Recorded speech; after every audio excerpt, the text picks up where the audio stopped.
Welcome to the Quote of Corner. Today's quote is short, deceptively short, and it comes from a place you might not expect. A work of fiction, like we did a few episodes back with the line from the movie. I'm thinking of ending things. I want to make that clear up front, because it matters and because I think fiction, when it's done well, can land a truth just as cleanly as any philosopher or statesman ever has. Sometimes our victories become our biggest defeats. That's from Untold Stories of the Little Prince, written by Nikola Misovic, a work inspired by Antoine de Saint-Exupéry's beloved classic. Like the original, it uses the deceptively simple lens of a children's story to say something profound about human experience. The line is spoken in that spirit, compact, almost quiet, and carrying considerably more weight than its 8 words would suggest. So, what is it actually saying? On the surface, it reads like a paradox. A victory is supposed to be a good thing. The goal achieved, the competition won, the obstacle cleared. The thing you worked for up are finally in hand. A defeat is the opposite. How does one become the other? The answer, once you start looking for it in real life, is that it happens constantly, and in several distinct ways. The first way is the victory that changes you into someone you didn't intend to become. A person who wins a competitive professional battle through ruthlessness, through burning relationships, through compromising values that once mattered. They may hold the prize and have lost something that can't be recovered. The position is won. The version of themselves that wanted it for the right reasons has been quietly defeated in the process. The trophy is real. So is the cost. The second way is the victory that stops your growth. This is subtler and perhaps more common.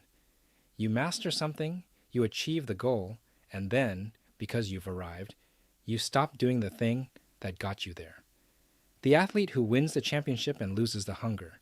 The entrepreneur who builds a successful company and loses the creative drive that built it. The student who gets the grade and promptly forgets everything they learned to earn it. The victory closes a chapter so completely that the next chapter never gets written. You conquered the hill and forgot there was a mountain. In a prior episode, we discussed how John Stuart Mill warned us that teachers and learners fall asleep at their post the moment there is no enemy in the field. Victory, at its most comfortable, removes the enemy entirely, and with it, sometimes goes the alertness that made you worth anything in the first place. The third version is the victory that produces consequences you didn't account for, the argument you won that fractured the relationship, the promotion you earned that isolated you from the colleagues who made the work meaningful, the battle you prevailed in that created an enemy more motivated than the one you started with. Sometimes winning a thing puts you in a position that's harder, not easier, than the one you occupied before the victory. There's also a fourth version that doesn't get named enough. The victory over the wrong thing. You worked hard, you succeeded, you achieved exactly what you set out to achieve. And then you discovered that what you set out to achieve wasn't actually what you wanted.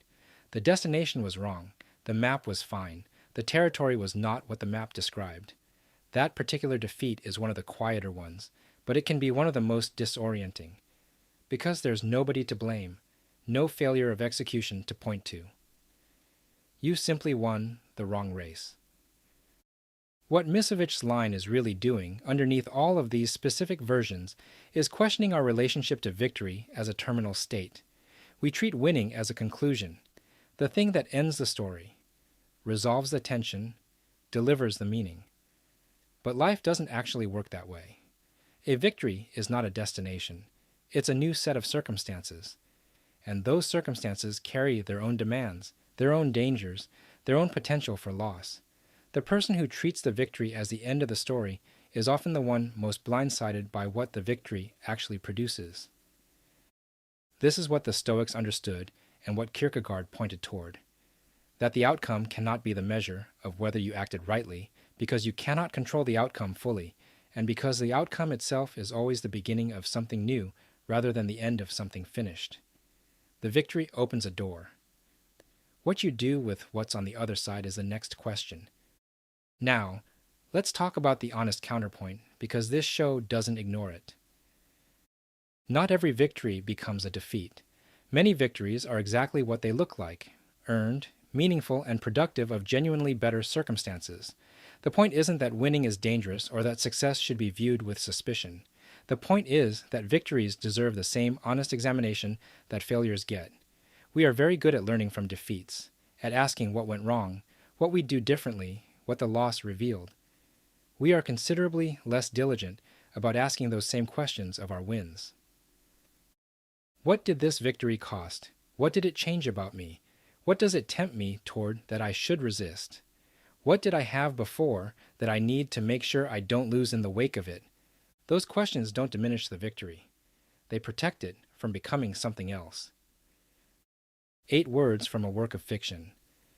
But the observation is as old as ambition itself, and as current as whatever you're chasing right now. Thanks for spending a few minutes here at the Quotive Corner. If this one brought a specific victory to mind, one worth examining a little more honestly than you have so far, that's worth some genuine reflection. And as always, wisdom isn't in the quote, it's in the reflection. See you soon in the next episode.